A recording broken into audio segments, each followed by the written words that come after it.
ఏమైంది ఇక్కడ పడుకున్నారు?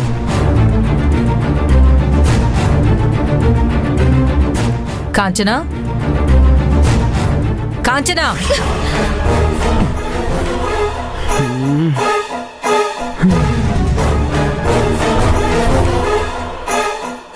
అబ్బా, అప్పుడే తెల్లారిపోయిందా? ఇక్కడ పడుకున్నారేంటి?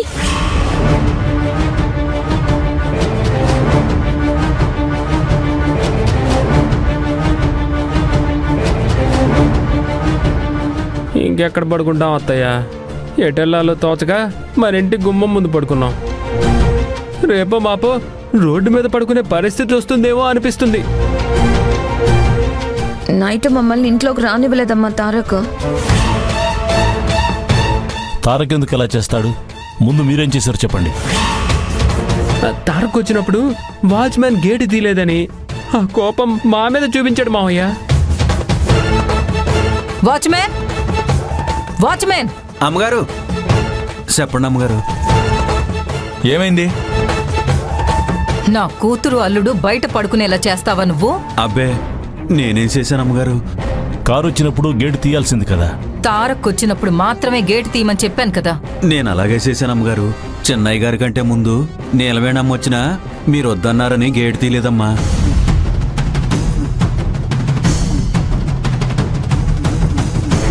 వాచ్మెన్ బాబాయ్, గేట్ తీస్తారా? అంటే ఏంటి కాదంబరి? నీలవేణి ఇంట్లోకి రాకూడదా? తనేం చేసిందని ఇలా చేస్తున్నారు? నేను అదనట్లేదు. నా కూతురు అల్లుడు బయట పడుకుంటే వాచ్మెన్ దృష్టిలో వీళ్ళు చీప్ అవ్వాలా? ఇందులో నా తప్పేం లేదమ్మా. తారక్ బాబు గారు తలుపు దిగిపోతే నేనేం చేస్తాను? నువ్వేం చేయలేవు. ఫ్యాన్ వేసుకొని బాగా పడుకుంటావు. మేం మాత్రం ముష్టి వాళ్ళలాగా గుమ్మ ముందు పడుకోవాలా?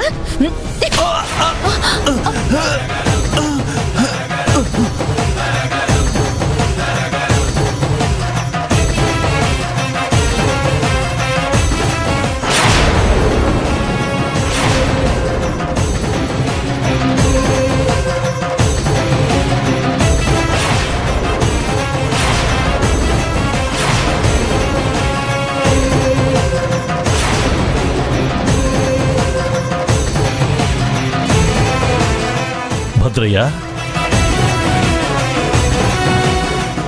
నాన్న,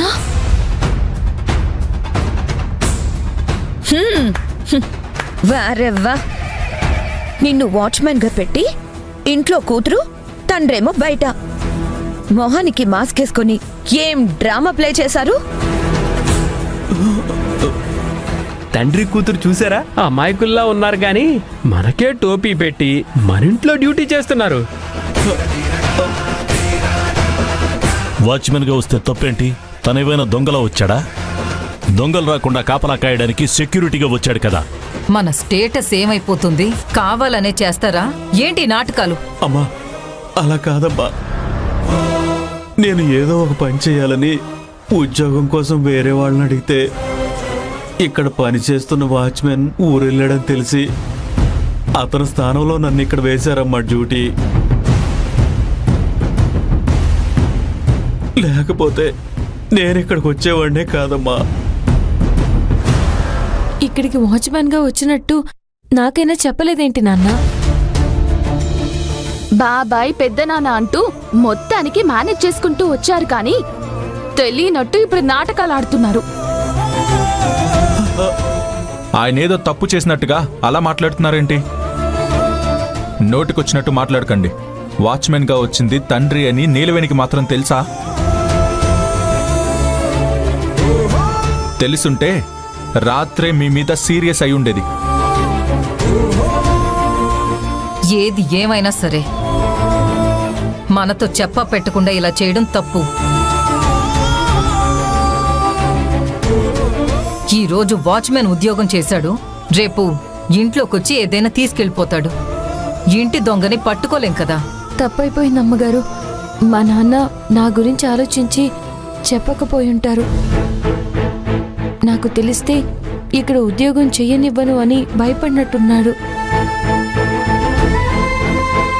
అమ్మా, కొత్త వాచ్మెన్ రాగానే ఇక్కడ నుండి వెళ్ళిపోతానమ్మా.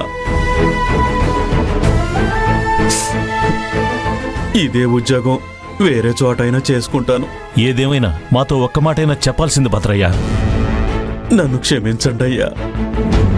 నా కూతురికి తెలిస్తే ఉన్న ఉద్యోగం కూడా పోతుందని చెప్పలేదయ్యా.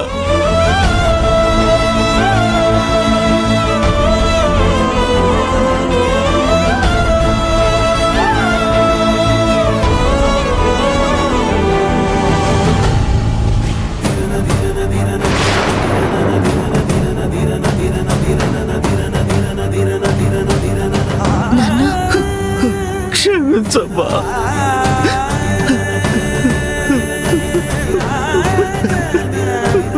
నాన్న, ఏం కాదు, ఏం పర్లేదు, ఏం కాదు, ఊరుకో, పర్వాలేదు, ఏం కాదు.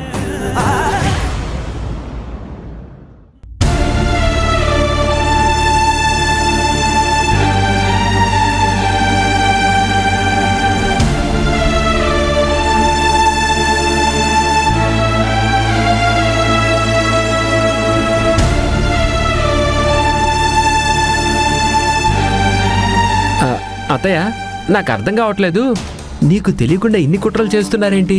ఎవరు? ఇంకెవరు? ఆ నీలవేణి. అవునమ్మా, వాళ్ళ నాన్న ఇక్కడ పనిచేస్తున్నాడని తనకి తెలియదని బుకాయిస్తుంది, కానీ బాబాయ్ బాబాయ్ అంటూ రోజు పళ్ళు పలహారాలు ఇచ్చి కానీ చేయండి అని అంటుందంటే కన్న తండ్రి కాబట్టే కళ్ళల్లో పెట్టుకుని చూసుకుంది. ఇప్పుడు తనకి ఏమీ తెలియదన్నట్టు అబద్ధాలాడుతుంది. నీలవేణి ఇంట్లో ఉండకూడదు అనుకుంటే తారక్ కట్టుకుంటాడు. ఇప్పుడేమో వాళ్ళ నాన్న వచ్చాడు, మెల్లగా వాళ్ళ అమ్మమ్మ, వాళ్ళ చెల్లెళ్ళు ఇక్కడికి అందరూ వచ్చి సెటిల్ అయిపోతారేమో. సెటిల్ అయితే మీరు చూస్తూ ఉంటారా ఏంటి?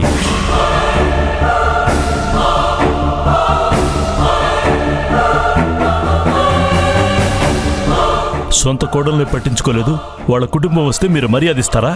ఈ ఇంట్లో ఉండనిస్తారా? కోడలిగా ఉండాల్సిన అర్హత దానికి లేదని మీకు ఎన్నిసార్లు చెప్పాలి? మీరు మాటి మాటికి కోడలు కోడలు అనకండి, వినలేక చచ్చిపోతున్నాను. హక్కు ఉందని తనే అడిగితే నువ్వేం సమాధానం చెప్పలేవు కదా కాదంబరి. మన స్టేటస్ కి సరిపడిన అమ్మాయిని అందరం ఎక్కించమంటారా ఏంటి? మనం ఎంత కాదనుకున్నా సరే కోడలు కాకుండా పోదు కదా. అర్థం చేసుకోలేని మనసు లేకపోయినా కనీసం మానవత్వమైనా ఉండాలి కదా మీకు. ఎందుకు నన్ను అలా తిడతావ్? లేకపోతే ఏంటి? భద్రయ్య ఏమైనా మిమ్మల్ని ఆస్తులు అడిగాడా? అమ్మాయినిచ్చినందుకు మర్యాదలు చేయమన్నాడా? తన మానాలు తను డ్యూటీ చేసుకుంటుంటే మీకేంటి ప్రాబ్లం? ఉద్యోగం అంటే ఇక్కడే చేయాలా మావయ్య? ఎక్కడైనా చేసుకోవచ్చు కదా.